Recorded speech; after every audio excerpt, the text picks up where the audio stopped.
Tokenizing real-world assets is one of the most compelling use cases in crypto right now. From real estate and private credit to collectibles and art, bringing traditionally illiquid assets on-chain has the potential to reshape how value moves. But building the infrastructure to make it work is no small task. Mimi Vong is taking it on. She's the co-founder and CEO of Metafyed, a platform that's using AI and blockchain to create a multi-chain marketplace for real-world assets, one that works for issuers, investors, and everyday users alike. Mimi, welcome to Token for Your Thoughts. Thank you. Thank you. Thanks for having me. Yeah, thanks for coming on the show. I'm looking forward to talking to you about all things RWA tokenization. But first, it would be great to hear a bit about you. You've moved from C-suite roles and brand growth leadership into blockchain. Can you tell us a bit about your background and Sure. what led you to make the jump into Web3? There's a little secrets about my career besides my digital transformations work. It's like my first internship is an investment bank for Wall Street firms. And so back Right. then I experienced, the high power suits and all the hierarchy for Wall Street. But I think that because I went to school in California, so I actually got experience about the pace in Silicon Valley, the growth. So after I graduated, I actually started to work in technology companies. And throughout the whole journey, I got a lot of wonderful mentors and then the people that work with me. So I worked from like a digital marketing conference to working for Pepsi, headed the digital marketing to Oh, wow. Italian e-commerce company. So during this whole process, I was fascinated about how the digital transformations about our daily lives and how does it change the way that we interact with people. But I also find out that we are so privileged, but that is not a lot of people can enjoy and understand about like the whole ecosystems until that I actually start to looking at the Santosha's, the Bitcoin's white paper. I think everyone read about that one. And I just find out that how does it structure the ecosystems, decentralizations, and then make more people more accessible, then I start to look into Web3. Then one of my old buddy and also my mentor, Alphonse, who is also co-founder for Metafyed. And so he actually introduced me to Web3. And then so I read like a stack of white paper as this much and talk about that, how does blockchain works and then what kind of different companies. And so that's how I jumped from working from corporates into Web3 space. Okay, right. So did you jump straight into No, I founding did a Metafyed? couple of startups, and then so after I work in corporates, and I moved back to Vancouver, and then I started doing some e-commerce consultings, and also have my own e-commerce business and agency business. So during this process, I started to learn a lot more about Web3. So about a couple of years ago, I really is basically all in Web3, and so we tried different projects from DeFi, NFT. We're seeing a lot of different growth from different ICO. And so you see the volatility for Web3, and then we experience all of that. So that's how we actually coming back to why do we start Metafyed together? Because we find out that we are excited about the Web3 space, but at the same time that in order to drive mass adoptions, we find out that tokenizations and RWA is probably one of the best use case. And so that's how we started the company a couple of years, about a year and a half ago. Okay, yeah, makes sense. And what early challenges shaped your mindset as a founder in the RWA space? I guess that in the beginning, even for myself, then I think that it took me a lot of time that is about the technology, that learning from different protocol and then about the blockchains. And I actually took some courses in UBC in Vancouver, talking about is the Blockchain Summit Institutes. So I even started learning back programming my first smart contracts. And then so it's really it's a full range of courses and give me a really one-on-ones immediately. So that's how I started about doing the blockchains. But really, during that time, I just realized that it's not really the technology that really driving the difference, because 80%, whether people really want to get involved in projects, is really the trust.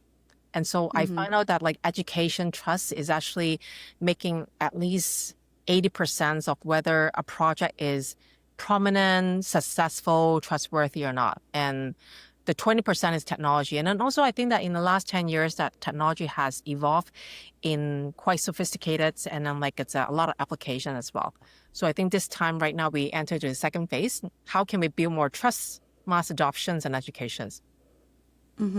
That's a really interesting stat and insights into that, like 80% trust. That's how I It's see kind of it. But like amazing. maybe some people, I'm sure that some people just like from a tech backgrounds that they feel otherwise. But like for me, that I just feel that people really don't care about what chain and what technology you use behind. From a user point of view, even when I am starting my first wallets and everything, I just want to make sure that it works. My money is not, it's going to be there. No one is going to take Yes. away my money away. And then I don't care whether you use what blockchain. It's the same as that. I think that when you're looking for presentations, you don't care about whether people using a Windows or Mac. It's really Yeah, about the presentations. I So guess that's true. Yeah, I just heard about a study by Stanford, I believe, and they were talking about how most conversations are evaluative. And so, but instead of sharing information, we're actually shaping perception, making judgment on things. And and then when you hear that, if you hear that enough, what people are saying, what people are sharing, it then becomes your reality, sort of whether it's actually true or not. So yeah, but it's interesting how the trust aspect is formed, and then just the power of perception and sort of how that trust is sort of I think earned. trust is the most important. I mean, it's probably one of the most important things, especially in this generations that with AI that they got so much content and then you start to be really know the source and you need to validate. And so I think trust is probably the most valuable currency, I think. Yeah, absolutely. So for someone new to real world asset tokenization, what is Metafyed and what problem are you solving? Just to make it very simple, so I think that Metafyed or like tokenizations, it's just another way for people to raise capital. In the existing world, we can use IPO, we can go to a bank, we can actually go into a crowdfunding platform. And then tokenizations is very similar to that, except that like when using blockchain, you actually make it more efficient and you can trading in 247s. And also you can make some illiquid assets to become more liquid. And so for example, previously that I saw a real estate piece or like a private project, unless I'm a high net worth individuals, I have $500,000 in the bank and spare cash, I can invest. Right now that you can basically frictionalize the investment projects and you can actually invest in 500, 1,000. And so we see a lot more democratizations about the investment opportunities. So from companies, it's very simple. Working with us, that will be something like fairly simple that you work with a bank that, you need to provide documentations. For our platform, we will also like kind of assess that what kind of real-world assets you use to collateralize your projects, how much funding you want to do. I think that for what we do a little bit differently is that we will use the AI technology to assess the risk level at the same time that about what is the tokenomics models, and then we also using these ones to doing the compliance, and that was actually make it faster. But also that like from a investor's point of view, then they can actually just put the money on chain and then like they can actually invest is like much faster and easier. So I think that is something that it's another way for fundraisings. I don't think that we will completely replace IPO or bank, but at the same time that this is a great alternative of companies looking for investment opportunities. Okay, brilliant. And what kind of assets is Metafyed targeting? We are very focused on Asia Pacifics on private credits. Like for example, for companies that they already is having projects with some is profitable business, then they're looking for privatizing some part of the projects and then up to like 3 to 5 millions. So we are looking for something smaller. It's not as big as an IPO, which is like at the same time that like we also looking for companies that we do have a flexibility as well. But keep in mind that because we do actually need to work with a digital asset license exchange, that means that there is Okay. a listing fees as well, not as much as in New York Stock Exchange. But so people that like if you have such a small amount, it may not justify to using our platform. So we actually working very focused on private credits in the Asian market at this moment. We definitely want to expand and see different asset class. I think that you asked one of the most heard of, and then like is really the treasury bonds. We see a lot of companies start to focus on this area for treasury bonds and then also treasury bills for tokenizations. Hong Kong governments actually just have a green bond as well. So everyone's target on different things, and then I think that like our sweet spot just happened to be private credits and for people in Asia. Okay, got it. And can you walk us through how someone might go about tokenizing, a private credit on your platform? Yeah. So I think that usually that like we have companies from logistic companies, agricultural or AI projects. They're coming over and tell us that how much money that they want to raise. And then when they do that, and then we start to looking at their accounting books, and then like they will give us the documentations from the company's backgrounds, the audit informations, and then also like the project feasibilities or like the assets they use to back it up. And then once we do this one, then our platform, we're using that to analyze the data from a wide variety from both what the issuers give it to us and also from a macro data. I think that will facilitate at least 70% of we call like underwriting process. But at the same time that our team do needs to have a persons to know what is the reputations of that persons. And then like, so we do evaluate not 100% from AI. I think that you still need at least 30% really based on the humans factors to know about that person.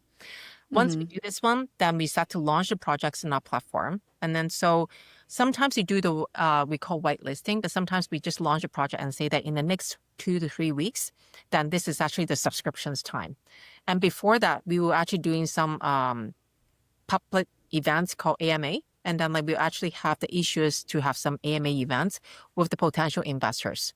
So investors can subscribe within this period. And then when the investments period start to kick in, then there's a period.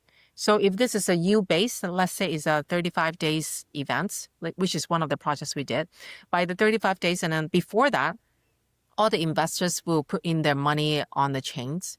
And then like once we do this one, then like once the investment project start, we give this back to the issuers. And then by the end of the projects, then the money is going to put it back to each of the investors' wallets, including the principals and the yield. Okay. Yep. All right. Awesome. Yeah. And who's on the buy side of your marketplace? What kind of investor are you building for? I think that at the beginning, the easiest low-hanging fruit is definitely the Web3 investors. So for example, if you experience buying any crypto, then you actually have the money locked in chain in EVM or in Binance or in your wallet. Then you just thought that, you know what, I mean, like their volatility every day can be up to 5-10% on a daily basis. But they may want to allocate maybe 10-20% of their money on the crypto into some assets with less volatility, but with it's pretty good yield and then like more stability. So I think that like at the beginning that we focus more on the Web3 investors, but as we move forward in the last 6 to 9 months, we find out that a lot of high net worth individuals and also like some other more savvy investors, they start to looking for ways to invest as well. So we've seen that like there are a lot more Web2 investors with more proactive and then like it's more savvy investors that they start to doing this one. And our goal is actually that like it's going to be able to drive into up to everyone in investors that they can do that. Okay, awesome. And what makes Metafyed different from other real world asset tokenization projects? I think everyone has a different take in terms of what asset class, for example. Some asset class focus on like I mentioned before that like US is quite similar than they use treasury bonds, and some people focus on real estate. We are quite focused on some private credits and some project finance. So one of the projects that we did is is agricultural Southeast Asia projects. And then we also seen some projects from logistic for entertainment projects. And those are really in this Asia Pacific regions that based on our resources and relations.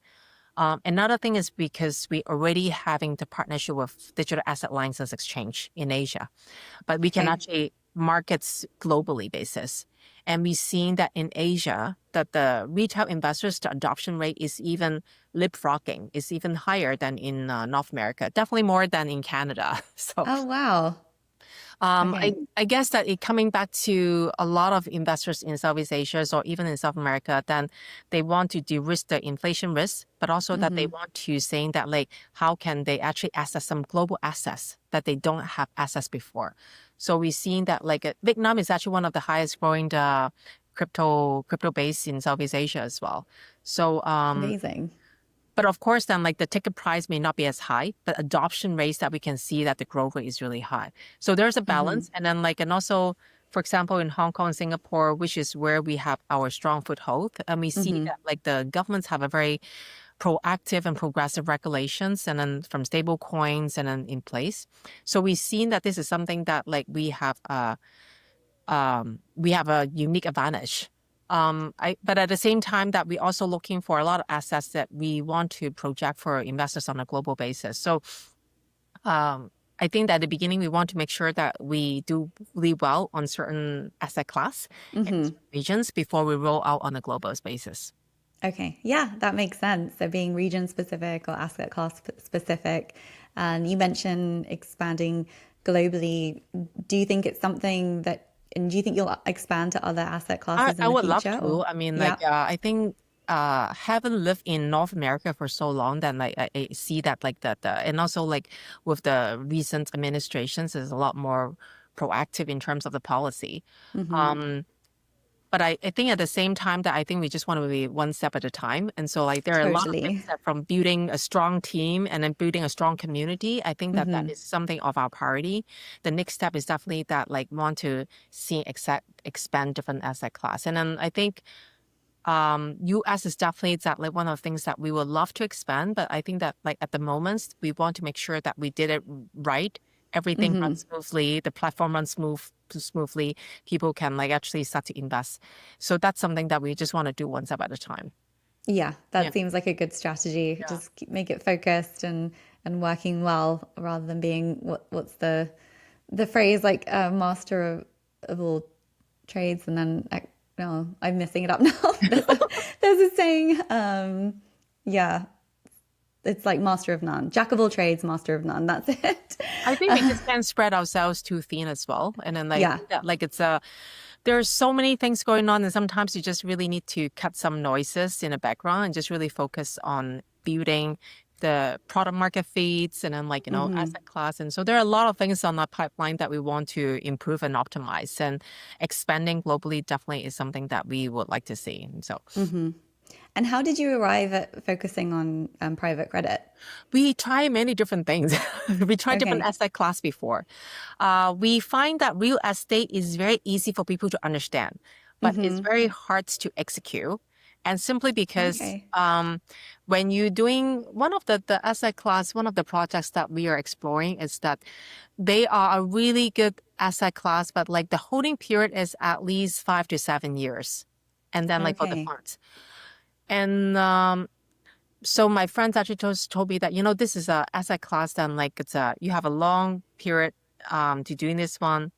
And so at the beginning that it's coming back to our first cohort or like the first target audience is really Web3 investors. I think Web3 investors do not have any horizons and patience more than 6 months. So, so like if you actually have a big difference in terms of like the asset class durations versus in the liquidity.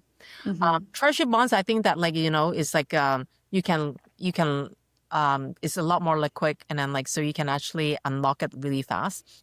But the rate is not that high. So you can also see that like because the rate is not that high, then the adoptions, everyone is easy to understand. But like for us as a platform that we don't have much edge, unless you're like a JP Morgan, you buy like a 20, 40 million funds in doing this underwriting it. So we find out that like from our experience, then we actually want to focus on something shorter period. But at the time that our investors will have a range of different risk level as well.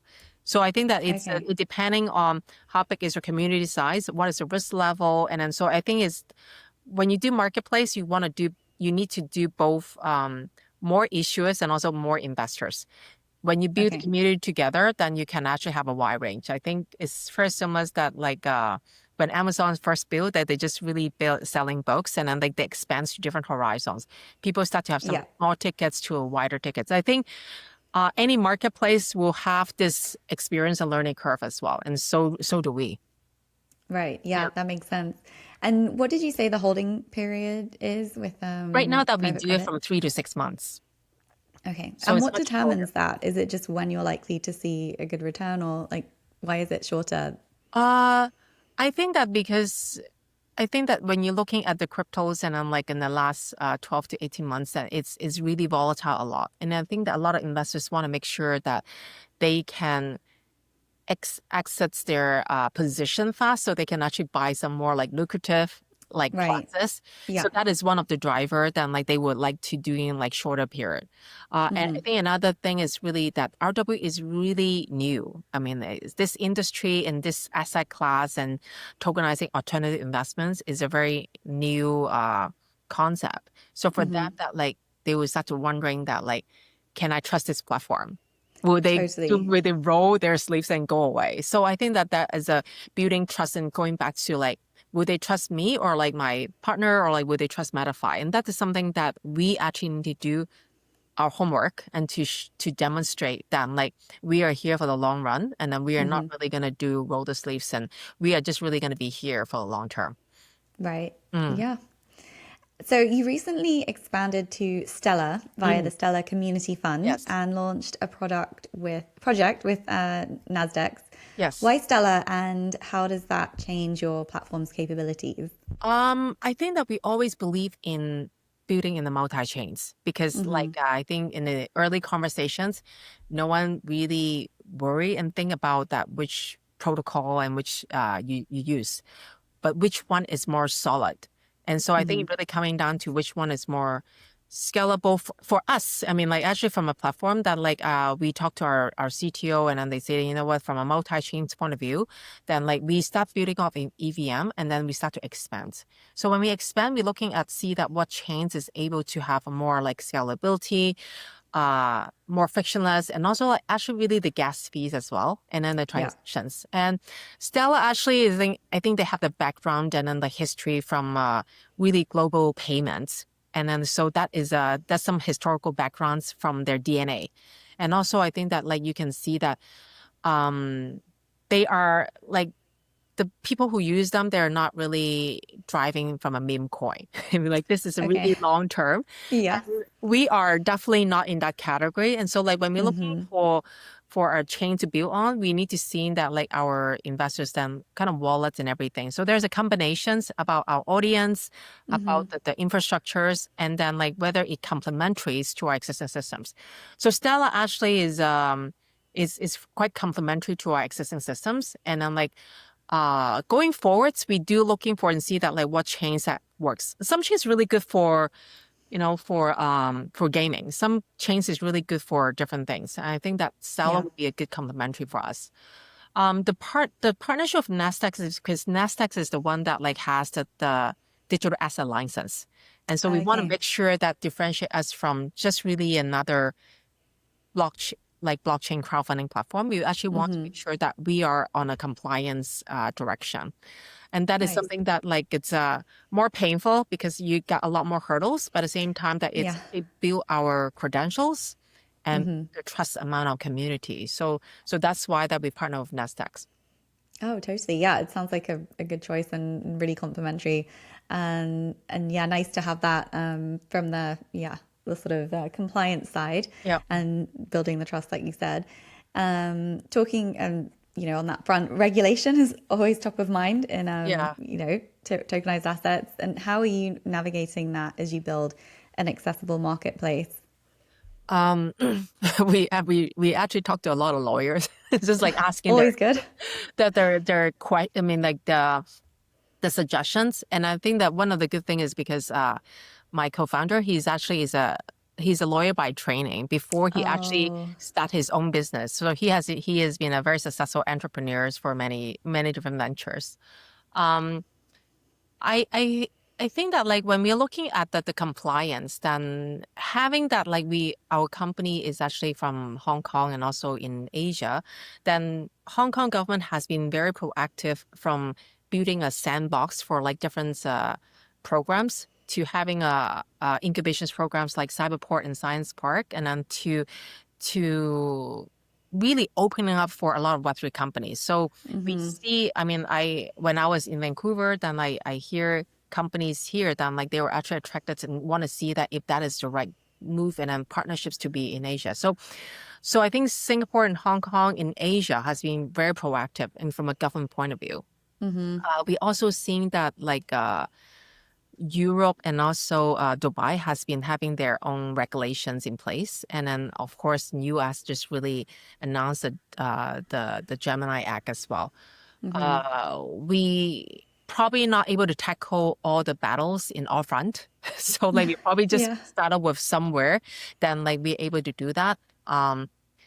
I think that compliance will definitely, it's something that core in our heart, then we need to work with some partners, and we do have some legal partners to ongoing and see that the moving evolutions. Because I think that there's so many things going on. I think compliance is something that ongoing. So we're happy that like, Asia, especially Hong Kong and Asia, that like start to be looking with more clarity. And then like we can see that in the next 12 to 18 months, I mean, like globally, that will be having a lot more regulation in place. And then like, I think that will be helping everyone's to be developed in this space. Yeah, definitely. It must be nice building in an environment that's sort of fostering crypto It's really adoption and challenging. growth. It's like, it's kind of burning our head all the time. So like sometimes that like we cannot, I mean, there's a lot of, I won't say that all the regulations are clear. I will only say that in Asia it's more crypto friendly. Yeah. So it's not like they're 100% no, like having a clear path. I mean, like even everywhere then like, because they're more crypto friendly, so it's easier for us to be able to find help in that sense. Right. Yes. Yeah. It must be nice building in an environment like that. It's nice that we're seeing some progress, in the US. But yeah, it sounds very different to sort of the regulation just by enforcement Yes, environment for that's sure. been in the US for the last, 4 years. So yeah, I bet that's nice at least. But like you said, it's a lot, I'm sure, to keep up with and to keep track of everything. So Metafyed is AI driven. You've spoken a bit about how you use AI partly for underwriting and a few other areas. Can you talk us through a bit more about that Sure. and what the role AI is playing? I would always think that AI is just going to be a co-pilot per se. That means that like we will not really rely on like the informations at least in this moment, because I think that at the same time that right now for any projects we bring on board, it's almost either Elvin or myself, then we actually personally invest in those projects and we know Okay. those people's like really well. So that's something that we are very careful about, because at the end of the day, then a lot of people talk to me and say, you know what, those projects, whether they do well or not is their problems because you already did all the work. But I think that at the same time that like whatever, especially we are really in the early stage of the business, any times that whenever there's any big problems happening in our platform, it's going to be our reputations. Yeah. So that's why that I think in the first year and in the projects, we will be extra careful. We'll rather bring in more quality projects than really just bringing the mass. AI is going to helping us from vetting those projects, fulfilling the compliance, because I think that like all the license exchange will have different compliance issues. And so like they will helping us from a compliance point of view. I think that like we do have our team members that's to be having that the human touch to looking at that, whether is the project makes sense or not. And so I think that they will help us to be more efficient. But I think that the final call is still really our team. Yeah, that makes sense. And What do you think is some of the biggest misconceptions about the RWA tokenization space? I guess that it's not just RWA, but in general, that even my parents ask me, what do I do? So I think that the first thing that people just thought about RWA in blockchains that they just thought is really just Bitcoin.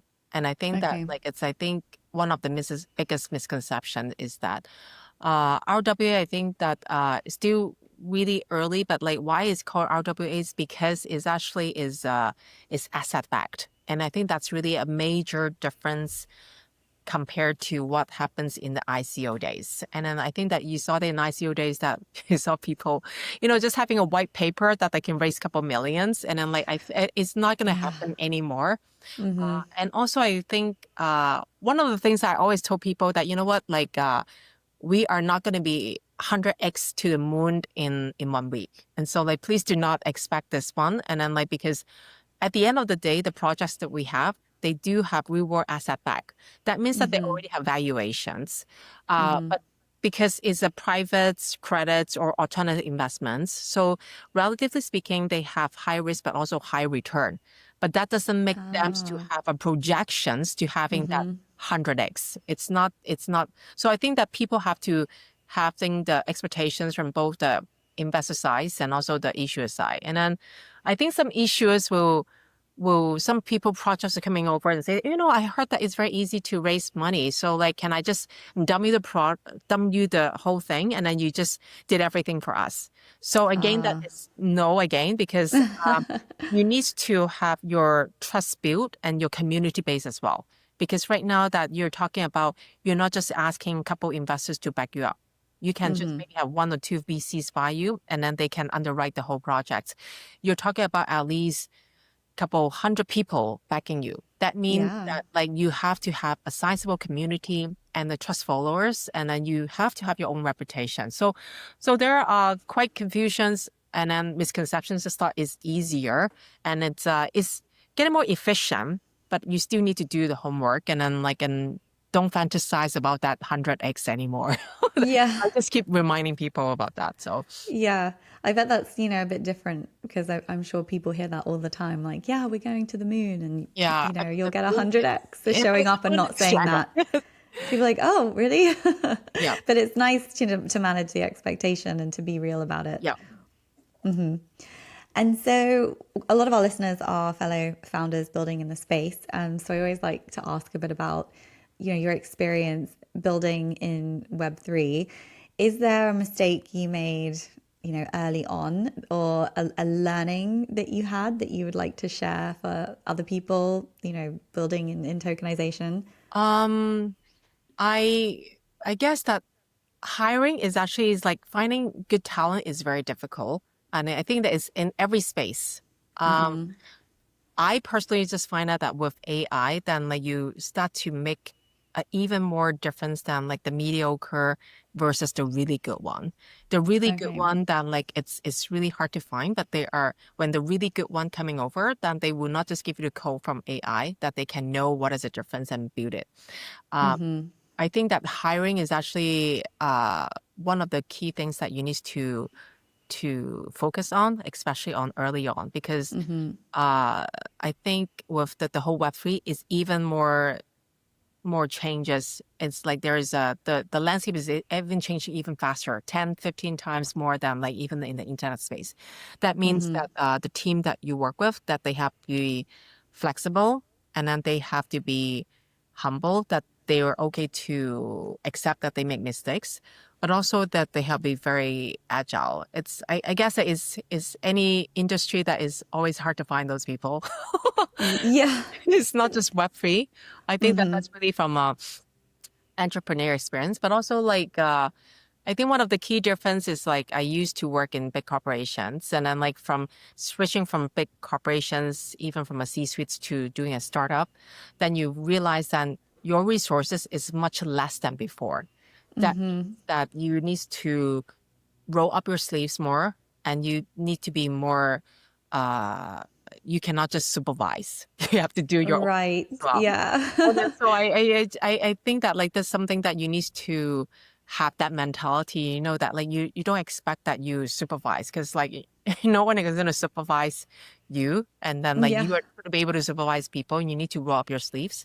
Um, and I think that another things that I feel that a lot of people missing, not just really from Web3, but I think all entrepreneurs need to start to think about building their own personal brand. Personal brand, as if that like, for example, for you then, like Lindsay, that when I think of you, I know that like it's a very polished, sophisticated person, no PR, but also like able to digest information in the Web3 space. So this is the three things that I remember. So I think Oh. a lot of people then when they coming over, that they need to start to have their thought leaderships, sharing that their personal brandings, who they really are. And I think that you cannot rely on your company to building for you.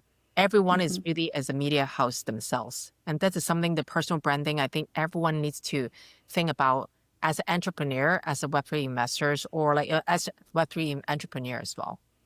Yeah, that's a really great point. I think founder-led marketing can be so powerful now, and yeah, can do a lot in A lot shaping more, perception, exactly. and then also like on the growing and scaling a business, it can be really powerful, for Yes. that. So yeah, that's a really good point. Thank you for sharing that. Yeah.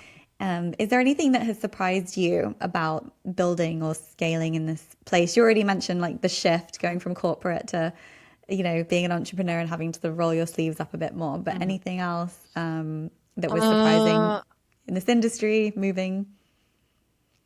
I guess that like for me, I actually find out that the AI technology changing my work a lot more than like it's integrating Web3. So Web3 for me, that I find it really decentralized and make everyone's with fair shots. And I think that is fascinating, because when I was working in digital marketing, then I seen that a lot of existing social media can be really skewed for certain narratives.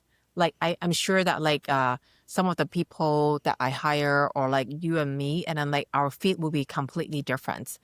And but at the same time, so that's why that I just find out that like it's sometimes that our learning about the world is really dictated by like some social media and centralized organizations. And I think that like for Web3 Right. is actually something that you need to learn, do your homework, and then like it's a lot more everyone is relatively more equal, and everyone has a different fair chance. And so I think that that is something, I mean, like I think that one of the most easy example is that when I'm going to conference back then, that when I went to a conference, then you will see that whether that person is a keynote speaker, and it's really hard to be like, on the stage. And there is certain kind of hidden hierarchy. You're never able to reach Yeah. that.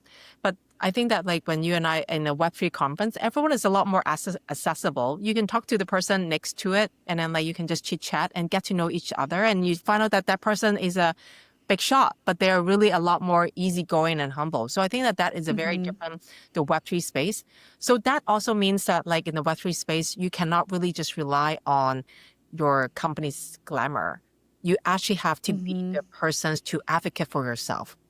And then Yeah. so you actually need to be more not really grassroots, but I think is you actually have to peel up and just to be who you really are. And people always talk about being authentic. I just think that it's not just authentic, but just they really want to know who you are, and then that will shine through.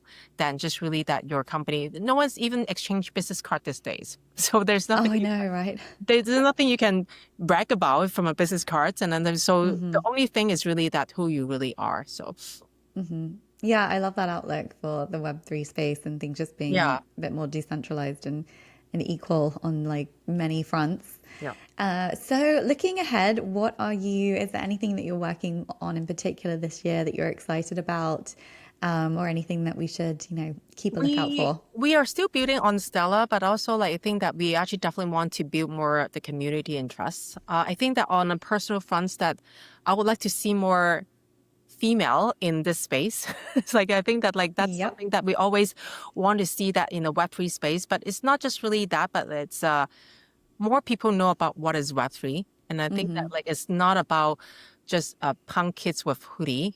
and then like and having Yes. 100x, but it actually is like something that is relates to every one of us, and then like in the financial systems, capital markets, and I think that's something that I would like to let more people know about that.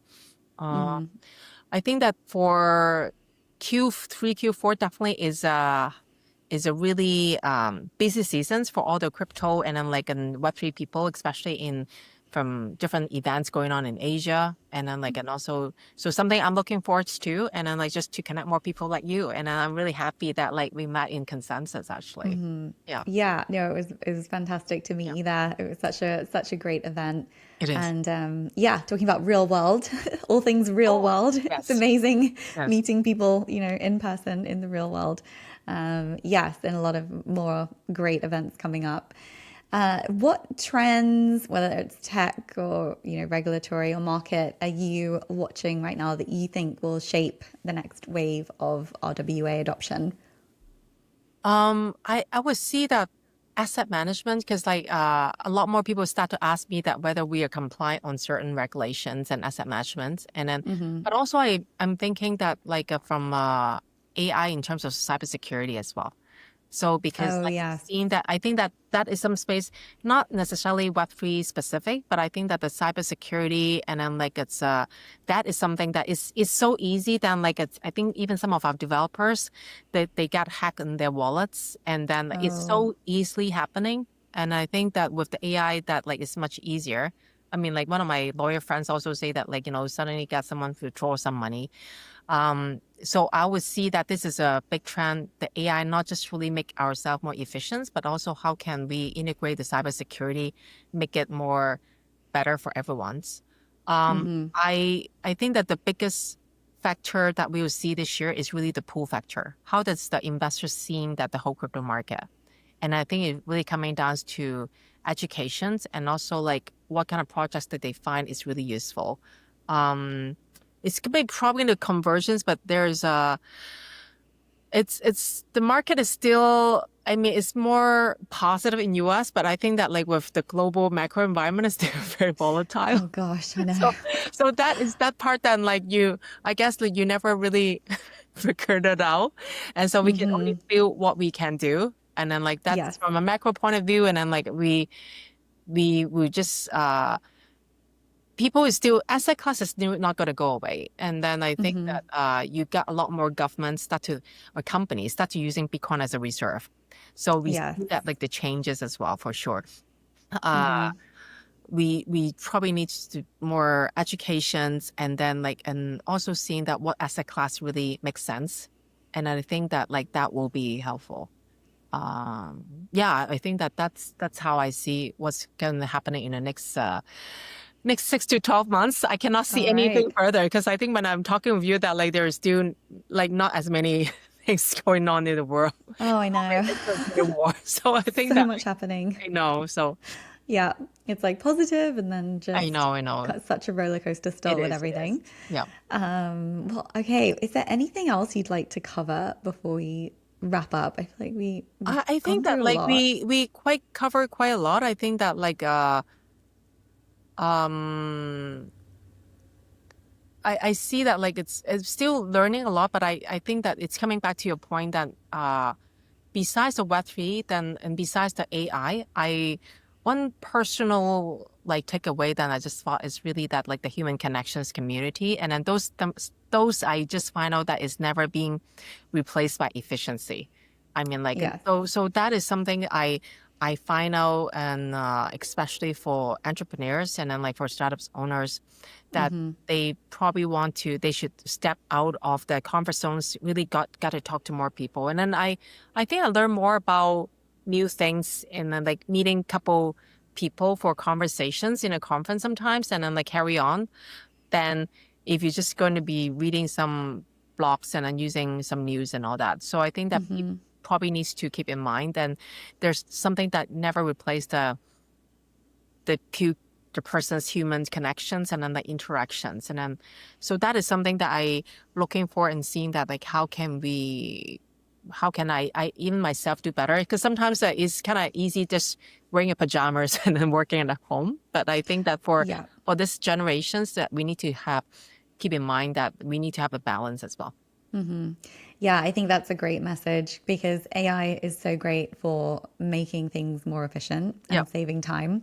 But that's then translated into you hearing about companies, well, we're gonna, have less people because of AI, and I think that is an important message that actually having, real world interactions and connecting with people is still really important and has a place, and it can be the source of a lot of inspiration, like even motivation. I've definitely gone through periods where I've spent way too much time in the house because I I know. work remotely, and you can do everything remotely. I have a remote team, and I definitely I went to Consensus. Obviously, that's where we met, and I did a few other events in the same month, and I felt so energized after it. I learned 100%. so much, Yep. had great conversations, but also just I felt really energized and motivated, and that's something that I don't get when I'm talking to AI every day. So I love that message, and I think that's really good advice for founders as well and entrepreneurs. Yeah, I'm actually excited about that. For especially in the upcoming events as well. And so, Definitely. Amazing. Well, thank you so much for thank coming on the you. show. It's been really interesting hearing about Metafyed and a bit more into the RWA and tokenization space. It's a really amazing, incredible use case for crypto. So it's been awesome learning more about it. And so thanks for coming on the show. Thanks for having me. Thank you, Lindsay. Yeah. And where can people go to learn more about Metafyed? It's just metafyed.com, metafyed.com, and then we have presence in X, in LinkedIn, and then and for myself, it's really that my name is Mimi Vong, and then in either LinkedIn or X as well. So Okay, wonderful. And I'll make sure to link all of those in the show notes so people can find the details there. thank you as so well. much. All right. All right. Thank you, Thank you, Lindsay. Mimi. All right, take Okay, care. so that's it for today's episode of Token for Your Thoughts. If you enjoyed the conversation, be sure to subscribe and follow the podcast for more insights from the leaders shaping the future of crypto and Web3. We'll see you on the next episode.